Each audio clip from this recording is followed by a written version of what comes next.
weapons on just shooting stuff, I want to talk about the M92 Rossi, chambered in the 44 Magnum. Now, a lot of people say that they've had trouble with these ones. See the engraving on there? Ain't that pretty? But got the gold ring on there. I'll explain that in a minute. Anyway, a lot of people say they had trouble feeding with this one, this model, and 45 long Colt 357, I do believe. And maybe you guys had some trouble with the 44s, but I've had this for about 4 years, and only trouble I've had with this gun is needs another clamp right here. So I had to black tape it, and the original chrome clamp was no good, so I put this one on there. So it was no big dilemma, but I've been shooting everything from junk to whatever through it. You've seen it on every episode almost of since shooting we stuff. started from the first episode. Yeah, this here's what started this all out with. This is what I'm holding my picture and everything. But it's been a really great gun. But see, I want to show one thing about it. So that's why I got this other one here.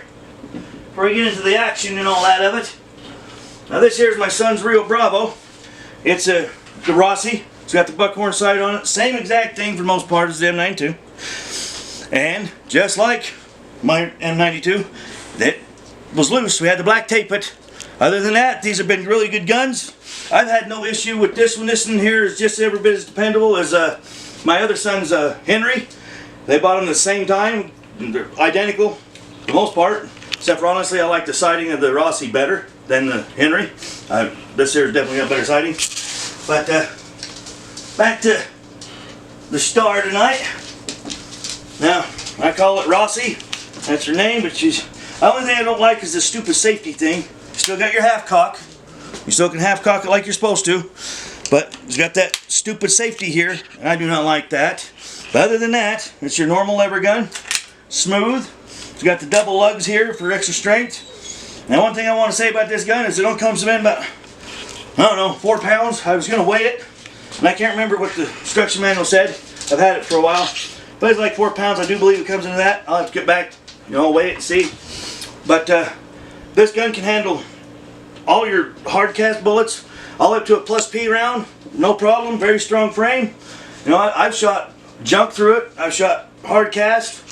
I've never shot no plus P's through it, but it's never failed. I had a little break-in period when I first got it.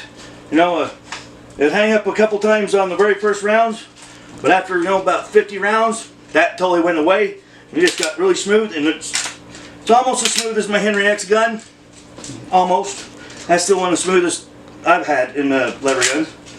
But if you're in the market for a lightweight gun you can carry all day long out in the wilderness, and it's got the power, that legendary 44 Magnum, 16-inch barrel. You pick up, my research was like anywhere from 100 to 200 feet per second faster, 240 grain bullet. So, if that's what you're out looking and want a good lever gun, I wouldn't say it's completely cheap.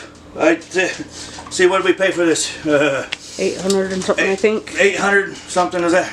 A bit. Not really cheap, but I guess depending how you look at it. But I've had no trouble. I've had no trouble with it. A lot of people say that the M92s or Jam-O-Matics always caught catching on the first couple rounds, and this one did at first.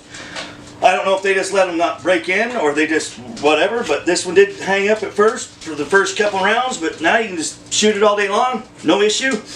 So just let you know if that's what you're in the market for. I recommend this one for a cheaper gun. It's good strong frame.